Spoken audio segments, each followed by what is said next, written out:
Imam, it is my opinion, this is my opinion, this is my personal opinion, that there is no one on this earth more beautiful than a Muslim woman. There's no one who comes close to that, who is a servant of Allah, who dresses to please Allah. Khaliful Mushrikeen, be opposite the people, the disbelievers. So when this woman, before she leave the house, like the other woman, she looks in the mirror. But they're looking in the mirror for something different. When the woman in the street look in the mirror, she looking to make sure she has the best style, she looks good, she can attract a man.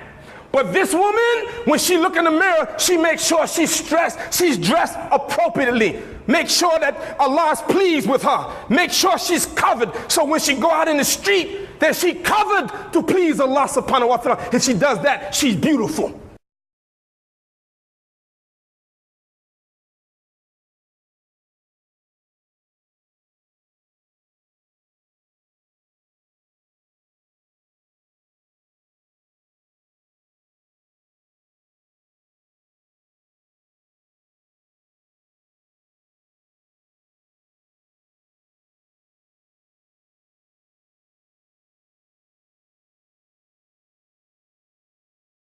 All right, hi everyone. My name is Jessica Mendez, but I go by the name of Jessie Rogers. So today I'm going to explain pornography and share my story with you guys. I'm currently 20 years old and I retired from the adult industry in 2012, just a few months after I had turned 19. Just to give you guys a little background about me, I was born in Brazil, but I grew up in San Francisco. My parents got divorced when I was 10 and my dad moved back to Brazil at the time. I didn't actually start having sex until I was 16, and at that time I was only having sex with my ex-boyfriend whom I had been with for almost a year. I wasn't promiscuous or anything like that, but I did go through a lot of damage as a teenager. The pastor from my church molested me when I was 12, and I got raped by an older man when I was 15. I actually haven't told people these things publicly because they're so personal, and I never thought it was really necessary until now. Also, from getting to know so many different porn stars, their childhood stories are fairly similar. Now, how I got into the porn industry is actually a funny story because I didn't intend to become a porn star, but I do think that on a subconscious level I attracted that negativity into my life. So I was searching for jobs on Craigslist, and on one of the ads it said make $20,000 to $30,000 a month modeling. I had a lot of modeling experience, which I had made money off of, but never that much. So it looked appealing to me, to say the least. Long story short, I met up with an agent when I was actually 17, and they explained to me that it's not regular modeling, it's porn. And they booked me solid from the day after my 18th birthday until just a few months after that. I wasn't really thinking about what I was getting myself into. I just wanted the money and the validation that people in porn gave me. Since I did live in LA after getting into the industry, I hung out with a lot of people in the adult industry. And their stories were always the same and negative. None of them liked doing what they were doing. They were just doing it for the money, and they dreamed of getting out, doing something else, and having a normal life, like being married with kids. And this wasn't just female performers, the male performers and the directors as well. And almost all, if not all, the girls go to their shoots high on something, whether it's painkillers, weed, ecstasy, or cocaine. So that's why when people watch it, it looks like the performers are having a blast, but in reality, they're just disassociated and don't even want to be there. This drug thing was actually pretty foreign to me because I had never done drugs before getting in the adult industry. And even though people in the adult industry offered me drugs several times, I kept saying no with the exception of smoking and alcohol. I did, however, start turning to alcohol, and after being in the industry for a few months, I did develop an alcohol problem. But after I quit porn, I also quit drinking, and I've been completely sober for 1 year and 4 months. So anyways, what I quickly realized was that the porn industry is kind of like a cover-up to run prostitution rings where the agents who are actually pimps make even more money sending their girls out to those types of gigs. And it's also like a cycle of porn, escorting, stripping, and webcamming. I did a little bit of webcamming, but I refused to do the others. It just wasn't appealing to me. My former roommate, Leilani, who was also in the porn industry, and I kept talking about quitting every time we would hang out. And she actually quit too. She's engaged and about to have a baby now. But what happened around the time that I was thinking about quitting was, number one, a veteran male performer who was in the industry for over 8 years caught syphilis and faked his test, worked knowing that he had syphilis, and transmitted it to other performers.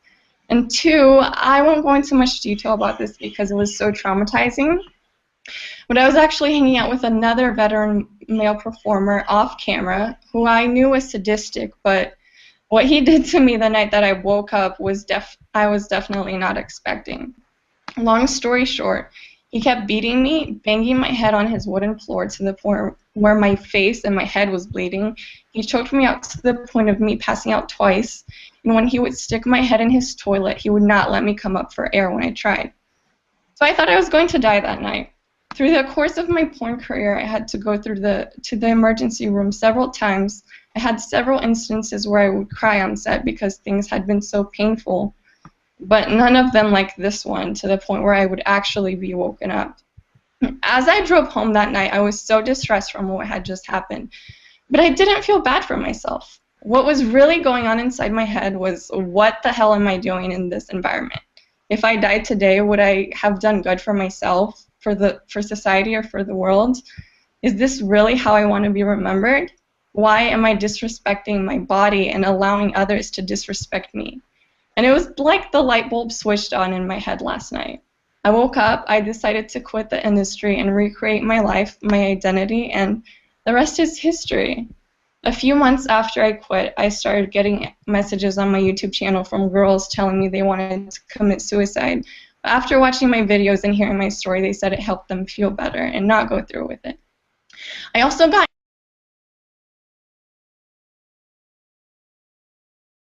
inspired them to let go of that negativity in their lives as well. And there were a few random emails from guys not knowing how to talk to girls in real life because their only relationship with a woman had sadly been on a computer screen. It doesn't take a psychiatrist to figure out that porn not only affects the lives of the people working in it, but also the lives of the people watching it, and in turn, the lives of the people who are surrounded by the people that watch it, whether they consciously realize it or not. There have been several rape reports of men admitting they watched porn or were porn addicts. So I tell my story not for people to feel bad for me. Trust me, I don't want your pity. I just want you to understand that nothing positive comes out of that industry on either side of the screen. Some people think that they are doing nothing wrong by watching porn, but in reality, they are supporting film prostitution that influences individuals to degrade, beat, rape, and sometimes even kill other individuals.